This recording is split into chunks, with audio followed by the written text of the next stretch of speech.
Okay, Assalamualaikum dan salam sejahtera kepada anda semua. Okay, hari ini topik yang saya ingin kongsikan ialah diabetes. Okay, mari kita tengok apakah itu diabetes.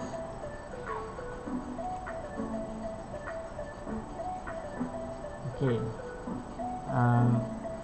diabetes ialah penyakit yang diakibatkan iaitu kegagalan pankreas, di mana pankreas ini dia menghasilkan insulin. So apakah itu insulin? Insulin ialah ejen yang dihasilkan oleh pankreas untuk membawa gula atau glukosa ke badan untuk diserap, untuk menjadikan gula tu sebagai tenaga. Jika penghasilan dia kurang ataupun gagal menghasilkan insulin, maka paras gula dalam badan kita tinggi.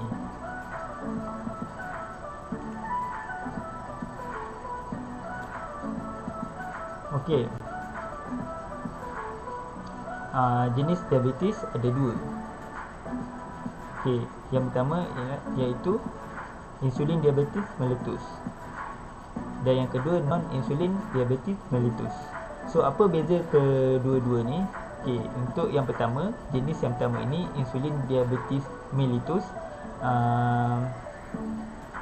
dia bergantung kepada insulin, dan jenis yang kedua pula dia tidak bergantung pada insulin, tapi dia digantikan dengan ubat untuk mengurangkan kadar gula di dalam darah. So siapakah golongan yang terlibat dalam insulin diabetes mellitus ni? Okey, so dia adalah golongan remaja dan kanak-kanak.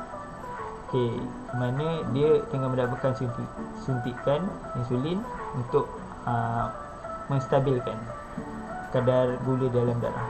Okey, untuk yang kedua pula, jenis yang kedua ini, golongan yang dikatakan sangat sangat biasa ataupun common, di mana 90% daripada pesakit diabetes yang berumur 35 tahun ke atas dan yang mempunyai kadar berat badan, iaitu obesiti. Okey, seterusnya. Okey, gejala penyakit diabetes ni, okey, ada banyak. Antaranya ialah pesakit akan rasa sering rasa penat, okey, dan otot-otot menjadi sakit. Pesakit juga mempunyai penglihatan yang agak kurang ataupun blur, vision dia agak kurang jelas. Itu adalah gejala peringkat awal. Okey, dan pesakit juga akan sering merasa haus dan mempunyai keradangan kulit, iaitu dia sakit kulit. Sakit lain juga seperti kebas-kebas, dan ada juga yang luka menjadi lambat sembuh kerana diabetes ni. Okey, seterusnya. Okey, risiko tinggi kepada diabetes, risiko tinggi pada pesakit diabetes ini siapa?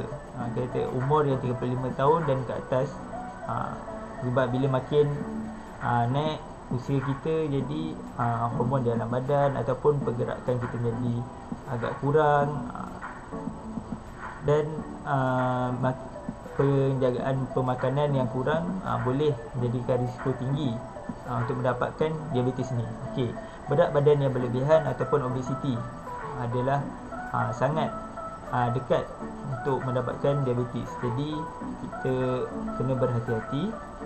Okey, tekanan darah tinggi. Okey, tekanan darah tinggi ni apabila darah kita tak stabil, jadi untuk mengolah gula dalam badan akan menjadi sukar. Okey, dan untuk yang tidak melakukan senaman fizikal ataupun kurang aktif dalam seharian, mungkin hanya duduk, jadi risiko untuk diabetes tu boleh membuatkan seorang itu mendapatkan diabetes. Okey, ada juga yang mengatakan kenapa saya kurus. Okey, tak ada masalah. dan lebih muda, berat badan juga stabil. Tapi ada kes juga di mana yang dikatakan dalam spesifikasi itu dia kena. Sebab apa? Boleh jadi sejarah keluarga pengidap diabetes. Seterusnya, dalam jangka masa yang panjang, apakah kesan diabetes kepada individu? Jadi pada mata, bahagian mata, pesakit akan mendapat katarak mata, pendarahan dalam mata, dan kemungkinan akan buta. Itu di stage yang agak yang tinggi lah untuk pesakit diabetes. Seterusnya saraf. Pesakit diabetes ni, saraf dia ataupun daya sense dia akan jadi kurang, di mana bahagian tangan atau bahagian kakinya dia jadi rasa tak selesa ataupun kawalan bukan sepenuh daripada diri dia sendirilah. Untuk bahagian otak pula, pesakit diabetes ini boleh terkena angin ahmad.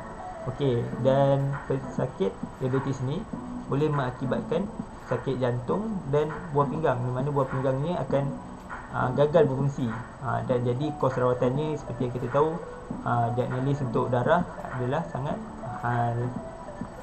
Seterusnya, pengidap diabetes ni juga, untuk mendapatkan rawatan, kita berbalik kepada dua jenis diabetes tadi. Satu, jenis pertama iaitu insulin diabetes mellitus, dan yang kedua non insulin diabetes mellitus. Yang rawatan jenis pertama ini, pesakit diberi insulin, dan yang jenis kedua diberi dalam bentuk pil atau mungkin juga suntikan, tetapi ubat yang lebih nama iaitu hipoglycemia, di mana untuk dia nak mengawal kadar gula yang tinggi dalam badan dia, dia memerlukan support lain. Dan ada di bahagian artikel MindHealth.gov yang saya tengok, pesakit juga untuk jenis yang kedua ni ada juga yang mendapatkan suntikan insulin. Jadi amalan hidup yang sihat amatlah penting untuk kita semua. Pengambilan makanan yang seimbang dan sihat. Kita kena jaga pola pemakanan kita dan makan dalam waktu yang teratur. Kemudian hendaklah individu melakukan aktiviti fizikal dengan kerap, tak semestinya selalu, tapi dalam seminggu mungkin 2 kali yang disarankan oleh Kementerian Kesihatan ataupun mana-mana institusi, supaya kita lebih sihat dan peredaran darah dalam badan kita lebih lancar.